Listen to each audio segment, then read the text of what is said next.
თავდასხმა, რომელიც კიევმა რუსულ-უკრაინული მოლაპარაკებების მეორე რაუნდს დაამტყვია ომის დაწყების შემდეგ ყველაზე მასშტაბური აღმოჩნდა. ოლენია, ბელაია, ივანოვო და დიაგილევო ეს ის 4 რუსული სტრატეგიული ავიაბაზაა, რომლებსაც უკრაინელებმა მიზანში გაარტყეს. აფეთქებების სერიის შედეგად მილიარდობით დოლარის ღირებულების სამხედრო ტექნიკა განადგურდა. 41 სამხედრო თვითმფრინავი, მათ შორის სტრატეგიული ბომბდამშენები და ზებგეროვანი საკონტროლო თვითმფრინავები ერთიანად ჩაიფერფლა.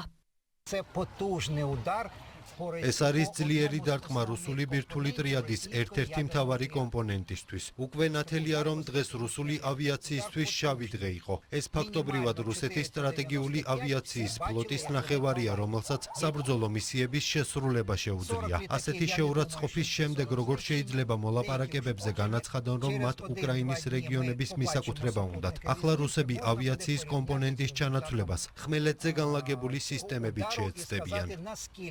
ირკვევა, რომ ოპერაცია ობობის ქსელს უკრაინა წელიწად ნახევარი გეგმავდა. 117 დაბალბიუჯეტიანი დრონი რუსეთში ფარულად შეიტანეს და დისტანციურად სპეციალურად მოდიფიცირებული სატვირთო მანქანებიდან და მობილური სახლებიდან აამოქმედეს. გასაიდუმლოებულ ოპერაციას პირადად უკრაინის პრეზიდენტი ხელმძღვანელობდა. მის გეგმას კი გენერალ ვასილ მალიუკის მეთაურობით უშიშროების სამსახური ახორციელებდა.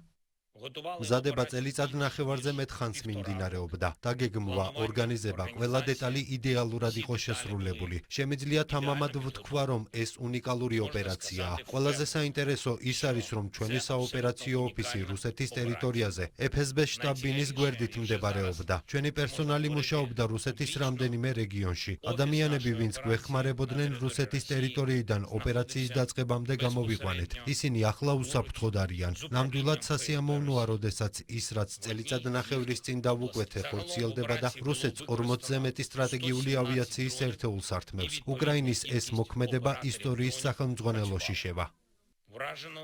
ოპერაცია არა მხოლოდ ტექნოლოგიურად ინოვაციური, არამედ დივერსიული სტრატეგიის თვალსაზრისითაც უპრეცედენტო იყო. მოსკოვმა თავდასხმა დაადასტურა და მას ტერაქტის კვალიფიკაცია მიანიჭა. კიევში თვლიან, რომ ეს ოპერაცია რუსეთის მხრიდან მოლაპარაკებების გაგრძელების საფუძვლად იქცევა. მოსახლეობის ნაწილი კი არ გამორიცხავს, რომ ეს დიალოგის ჩაშლის საბაბი გახდეს.